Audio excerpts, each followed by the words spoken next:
The crystal chandeliers of the prestigious Pacific Heights bistro tinkled delicately as an elegant, meticulously groomed man entered, his designer loafers echoing across the travertine flooring.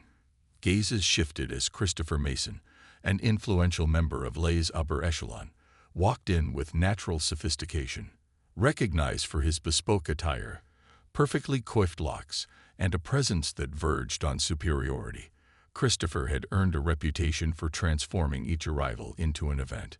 Tonight, however, he would meet someone unexpected, an individual who would crack his carefully constructed facade and impart a message about modesty he'd carry forever. Located atop a skyscraper surveying the sparkling shores of Santa Monica, the establishment was the pinnacle of Los Angeles culinary excellence. With contemporary furnishings, vast glass panels showcasing stunning coastal vistas, and an atmosphere that radiated privilege, it drew cinema's elite and corporate titans alike. It was an establishment where influence and affluence murmured between mouthfuls of expertly prepared dishes, where guests invested as heavily in the setting as the cuisine. Christopher inhaled the aroma of luxury candles and seasoned hardwood, a subtle grin of contentment crossing his features. This was his domain, where every server and employee understood their role, attending to the desires of clientele who demanded absolute excellence.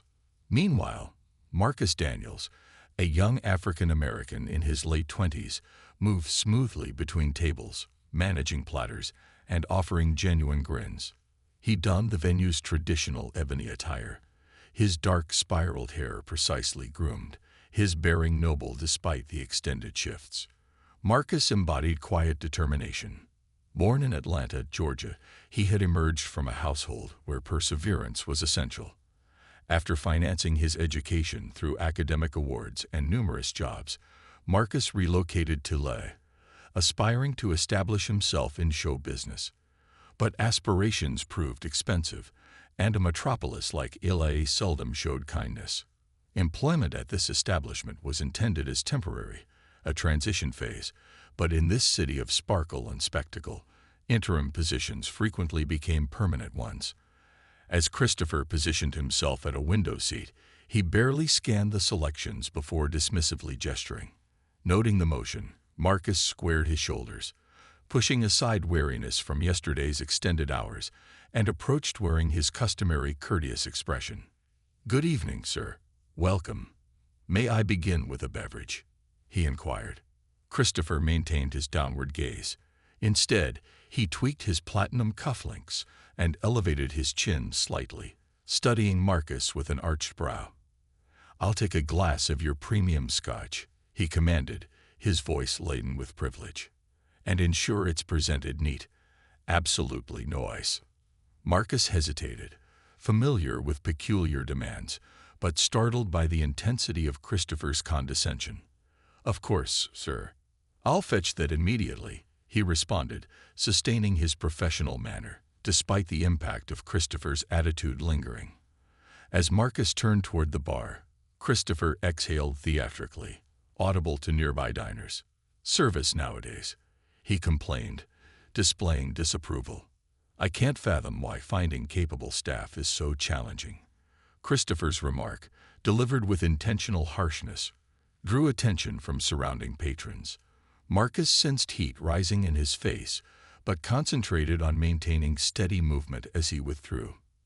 After working here nearly 12 months, he developed resilience, yet interactions like these always left an unpleasant residue.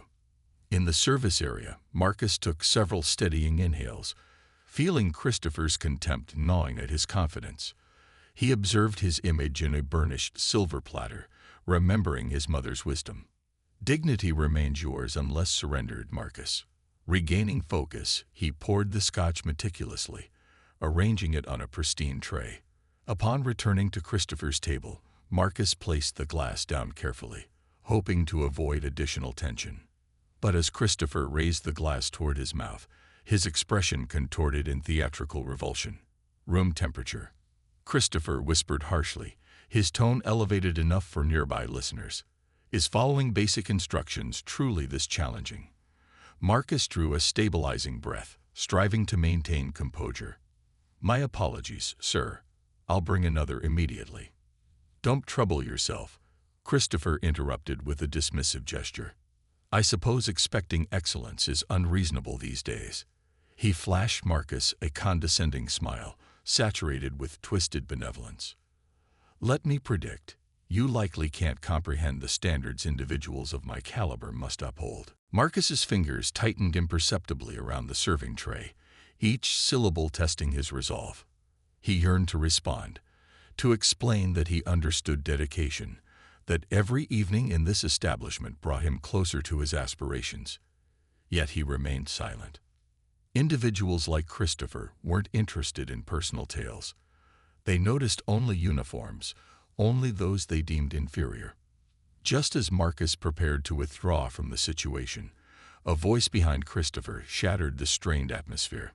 It was resonant, measured, and carried an influence that commanded attention. Am I understanding this exchange correctly? The voice inquired, filled with subtle power.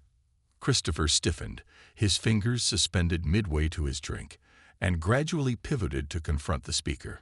Occupying the neighboring table was Douglas Winters, one of Los Angeles' most distinguished legal minds.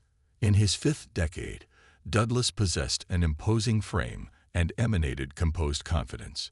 His influence was well known, celebrated for his charitable endeavors and dedication to social justice. He was someone Christopher identified immediately. Douglas captured Christopher's gaze, his stare unflinching. "Pardon my intrusion," he began, his words carrying subtle steel, "but I couldn't avoid observing your interaction with this professional." He gestured toward Marcus, his expression softening upon regarding the young server.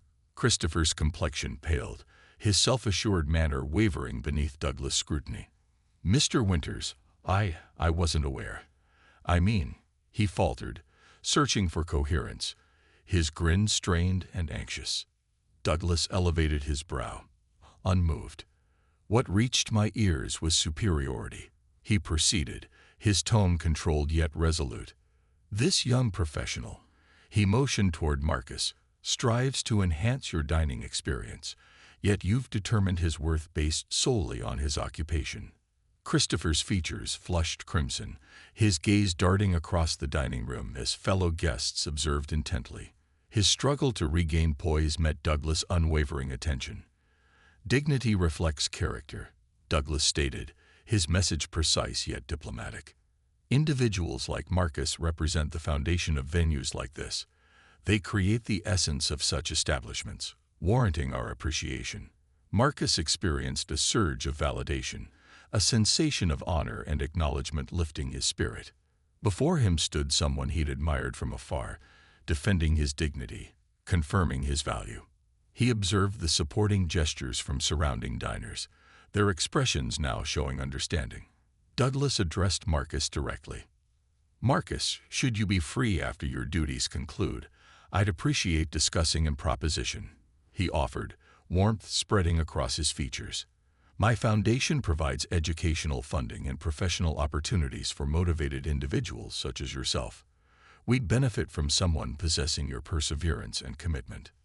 Marcus' pulse quickened, his grip trembling slightly on the tray. Emotion threatened to overflow, but he maintained composure, offering a modest, appreciative smile. "Thank you, Mr. Winters," he responded, his voice unwavering yet emotional. "I would be grateful." Christopher remained motionless, struggling to articulate any response. The dynamics had shifted, exposing his unkindness before everyone present. An unfamiliar sensation of vulnerability enveloped him, something foreign to his recent experience. He glanced between Marcus and Douglas before lowering his gaze, isolated in his humiliation. Douglas regarded Christopher once more, his expression steadfast. "Courtesy flows reciprocally, Mr. Mason," he stated.